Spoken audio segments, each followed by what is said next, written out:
Hello, welcome to easy maths. അപ്പോൾ പി എസ് സിക്കും നമ്മുടെ എക്സാംസിനും ഒക്കെ റിപ്പീറ്റ് ചെയ്ത് ചോദിച്ചിട്ടുള്ള ചില കുറച്ച് ക്വസ്റ്റ്യൻസ് ഒക്കെ നമുക്ക് നമ്മുടെ ഈ ചാനലിലൂടെ പരിചയപ്പെടാം. അതുപോലെ തന്നെ നമ്മുടെ മാത്സിന്റെ ഫൗണ്ടേഷൻ ക്ലാസ് നമ്മുടെ ചാനലിൽ സ്റ്റാർട്ട് ചെയ്തിട്ടുണ്ട്. കാണേണ്ടവർക്കുള്ള ലിങ്ക് അതിന്റെ ഫസ്റ്റ് വീഡിയോയുടെ ഞാൻ ഡിസ്ക്രിപ്ഷനിൽ കൊടുക്കുന്നതായിരിക്കും. ഓക്കെ, അപ്പൊ നമുക്ക് പി എസ് സിക്ക് ഇതിനു മുന്നേ ചോദിച്ചിരുന്ന ഒരു ക്വസ്റ്റ്യൻ ആയിരുന്നു എന്ത്?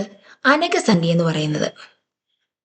അനകസംഖ്യ അല്ലെങ്കിൽ അനകസംഖ്യയ്ക്ക് വേറൊരു പേര് പറയും പരിപൂർണ സംഖ്യ. പരിപൂർണ സംഖ്യ അല്ലെങ്കിൽ പെർഫെക്റ്റ് നമ്പർ. ഓക്കെ, അപ്പം ആദ്യത്തെ അനകസംഖ്യ ഏതാന്ന് ചോദിച്ചാൽ 6 ആണ്. 6. അപ്പൊ ഈ 6ന്റെ പ്രത്യേകത എന്താണെന്ന് ചോദിച്ചിട്ടുണ്ടെങ്കിൽ നമുക്ക് 6ന്റെ ഘടകങ്ങൾ എടുക്കാം. അതായത് 6നെ പൂർണ്ണമായിട്ടും ഹരിക്കാൻ പറ്റുന്ന സംഖ്യകൾ എടുക്കാം. ഏതൊക്കെയുണ്ട്?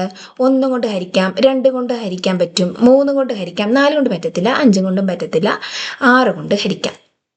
അപ്പം ഒരു സംഖ്യയുടെ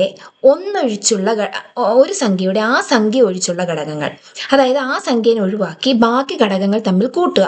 അതായത് 1ഉം 2ഉം 3ഉം തമ്മിൽ കൂട്ടിയപ്പോൾ നമുക്ക് എത്ര കിട്ടി? 6. അതായത് ഒരു സംഖ്യയുടെ ആ സംഖ്യയെ ഒഴിച്ചുള്ള ഘടകങ്ങൾ തമ്മിൽ കൂട്ടുമ്പോൾ എന്ത് കിട്ടുന്നു? അതേ സംഖ്യ തന്നെ തിരിച്ചു കിട്ടുന്നു.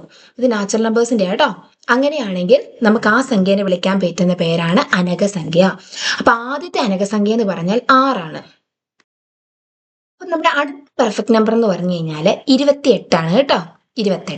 6 കഴിഞ്ഞാൽ പിന്നെ വരുന്ന 28, പിന്നെ വരുന്നത് 496, പിന്നെ വരുന്നത് 8128. അപ്പൊ നമുക്കിങ്ങനെ ശ്രേണിയൊക്കെ ആയിട്ട് തരാം. 6, 28, 496, ഡാഷ് എന്ന് ചോദിച്ചാൽ ഈ നമ്പർ വരും. അതുപോലെ ഓട് വൺ ഔട്ടായിട്ടൊക്കെ ചോദിക്കാം. ഇതിലേതെങ്കിലും ഒരെണ്ണം, കുറെ എണ്ണം തന്നിട്ട് ഒരെണ്ണം വേറെ തന്നിട്ട് അങ്ങനെ ചോദിക്കാം. അപ്പൊ അങ്ങനെയുള്ളതാണ് എന്തെന്ന് പറയുന്നത് പെർഫെക്റ്റ് നമ്പർ. ഓർത്തിരിക്കുക. അടുത്ത ദിവസം ഇതുപോലൊരു ക്വസ്റ്റ്യന്റെ ഷോർട്സ് ആയിട്ട് വീണ്ടും കാണാം. ബൈ.